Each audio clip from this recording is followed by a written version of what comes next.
दररोज सकाळी जेव्हा बहुतेक मुले अजून गाढ झोपेत असतात, त्याच वेळी सकाळी 6:30 वाजता एक आई आपल्या 3 वर्षाच्या मुलीला सोबत घेऊन ऑटो रिक्षा चालवण्यासाठी घराबाहेर पडते.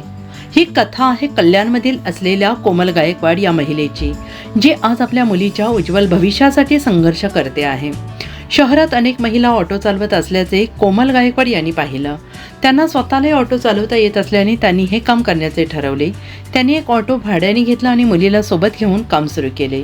सुरुवातीला त्यांनी ऑटोच्या मागे मुलीसाठी एक छोटा बिछाना तयार केला होता, पण प्रवासी बसल्यानंतर मुलगी घाबरून रडू लागायची. त्यामुळे नंतर त्यांनी आपल्या शेजारीच मुलीसाठी एक छोटी सीट बसवून घेतली, जिथे तेजू आरामात बसते. त्या दररोज साधारण 400 ते 500 रुपये कमवत होत्या. त्यातून ऑटोचे भाडे, घरखर्च आणि अन्नाचा खर्च भागवत होत्या. तरी त्यांनी थोडी थोडी बचत सुरू ठेवली. 5 महिन्यांपूर्वी त्यांनी EMIवर स्वतःची ऑटो रिक्षा खरेदी केली आहे. एकदा प्रवाशांची वाट पाहत असताना त्यांनी आपल्या मुलीसोबत ऑटोमध्ये बसलेला एक व्हिडिओ सोशल मीडियावर शेअर केला. हा व्हिडिओ काही वेळातच व्हायरल झाला. अनेकांनी त्यांच्या जिद्दीचं कौतुक करत त्यांना प्रोत्साहन दिलं आहे.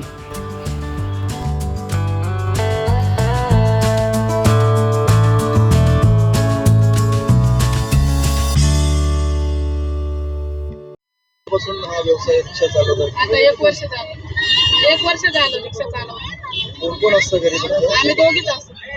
मुलीला दिवसभर तुम्ही सोबत घेऊन फिरता? हो, दिवसभर सोबतच असते. घरी कोणी नाही तिला सांभाळ करायला. तिला सांभाळ म्हणजे दिवसभर आता 1 वर्षापासून ती माझ्या सोबतच असते रिक्षा. तुझे वडील काय करतात? ते गावी असते, इथे तुम्ही नाही. इकडे दोघे एकट्याच असता? हो, दोघे जणच असतात. जेवणाचं काय? घरी बनवते ना जेवण. सकाळी 6:30ला येते, तेव्हा लवकर उठून तिला नाश्ता वगैरे करून घेऊन येते आणि दुपारी घरी जाते 12:30 तेव्हा जेवण वगैरे पण होते ना. रिक्षा चालवण्याचा निर्णय का घेतला तुम्ही? कारण माझी मुलगी जेव्हा लहान होती तेव्हा कोणी कामच दिलं नाही मला. मी 2-3 महिने फिरले असं घरकाम, जिथं जे बोलत काम आलं तिथं जाऊन बघितलं, पण ते बोलायचे की मुलीला घेऊन आम्ही तुम्हाला काम देऊ शकत नाही असं बोलायचे. म्हणून मग मी रिक्षा अगोदर हिच्या पप्पाकडून शिकले होते. दिवसभर मुलीला घेऊनच फिरतात? हो, दिवसभर तिला घेऊन. रिक्षा स्वतःची आहे तुमची? हो, लोनवर घेतली. आताच 5 महिने झाले. पहिलं भाड्याने पहिले चालवायची. तुम्ही भाड्याने चालवता? हो, 250 रुपये रोजचे द्यायचे त्यांना, भाड्याने चालवायची. नेमका काय काय त्रास तुम्हाला सहन करावा लागतो आणि काय वाटतं? लहान मुलीला आपण घेऊन फिरतो, दुःख पण मनात वाटतं. हो. शिक्षण वगैरे काय?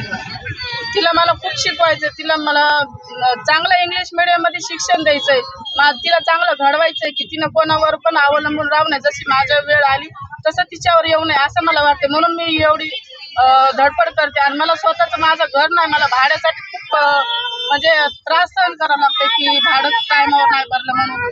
कारण माझं रिक्षाचं EMI आणि भाडं मला एवढं होत नाही. घरचं सर्व खर्च, स्वतःचं घर आणि माझ्या मुलीचं शिक्षण झालं पाहिजे जीवनामध्ये. म्हणून मला तेवढंच त्याच्यासाठी मी एवढं धडपड करते. दिवसभर रिक्षावर मुलीला घेऊन चालवते रिक्षा.